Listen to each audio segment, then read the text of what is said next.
nandito ako ngayon sa labas ng Light 1 Residences. Yan. So, ngayon ipapakita ko sa inyo yung Light 2 Residences.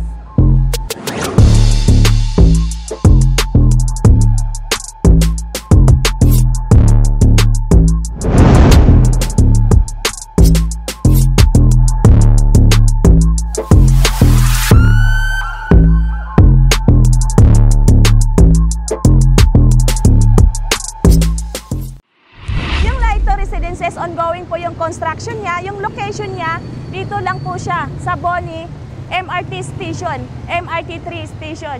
Yan. So may connection po siya sa Lake Bridge niya.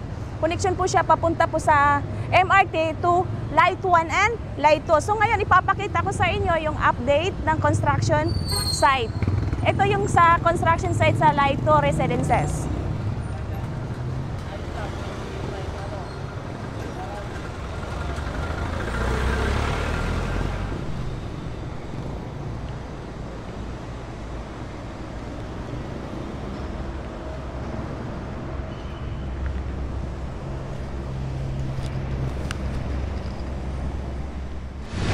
Okay, so ngayon nandito na po ako ngayon sa parking area ng P floor. Kasi itong Light 2 Residences, yung basement, nandun po yung parking, and ang first floor and second floor, nandun po yung Light 2 Mall. Okay? So, yung Light 2 Residences po, nag-start po yung residential area niya from 9th floor to 55 floor. Okay, so kasi yung 8th floor, nandun po yung amenities, and then nandun po yung commercial parking area, nandun po sa basement. Yung magmumall po sa Light 2 Residences, magpa-park po tayo sa basement area. Okay? So ngayon pupunta po tayo sa taas, i-check po natin yung ongoing construction po ng Light 2 Residences.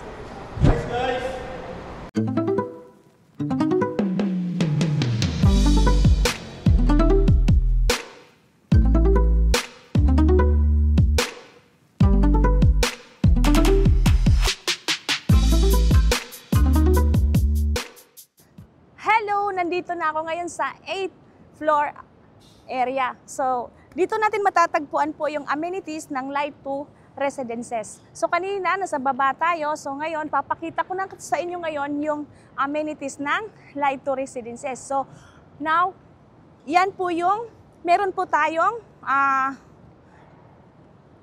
swimming pool 1, 2, and 3. So, meron tayong malalim, meron tayong mababaw, meron tayong pambata, meron din tayong pang-adult. Okay? So, dito sa gilid, paikot po yung pathway niya, yung jogging path from Tower 1 and Tower 2. Okay? So, ito pong amenities niya dyan, banda. Then, ano po siya, open air focus zone.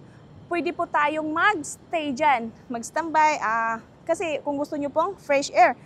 Now, dito ako nakatayo ngayon sa facing Antipolo and Mandaluyong. Okay? So, paggabi, ang ganda po ng look dito na part kasi facing Antipolo. Kumbaga, overlooking kayo. Di ba? Sa umaga, parang bukid yung tingin nyo. Okay? Hindi nagpapahuli ng location si Light 2 Residences. Nasa gitna po siya ng Ortigas, nasa gitna po siya ng Makati, ng BGC. So, part po siya ng Central Business District. Okay? So, dito sa Light 2 Residences, pwedeng malakas siya sa Airbnb or pwede rin siya for personal use kasi dito po siya sa gitna. No? So, malapit pa sa MRT station. So, sa second floor, nandun po yung connecting bridge niya from Tower 1, from Light 1 to Light 2. Meron po siyang connecting bridge going to MRT Boni Station. Kasi sa Mandaluyong tayo no? Okay? So, itong Light 2 Residences, yung residential start po niya is from 9th floor up to 55th floor. Okay? So, yung basement naman, nandun po yung parking. Nandun po yung parking ng, yung basement 1, nandun po yung start ng mall. And ground floor and up to second floor. Tapos, yung third floor, start na po siya, residential parking, from 3rd floor up to 6th floor. Okay?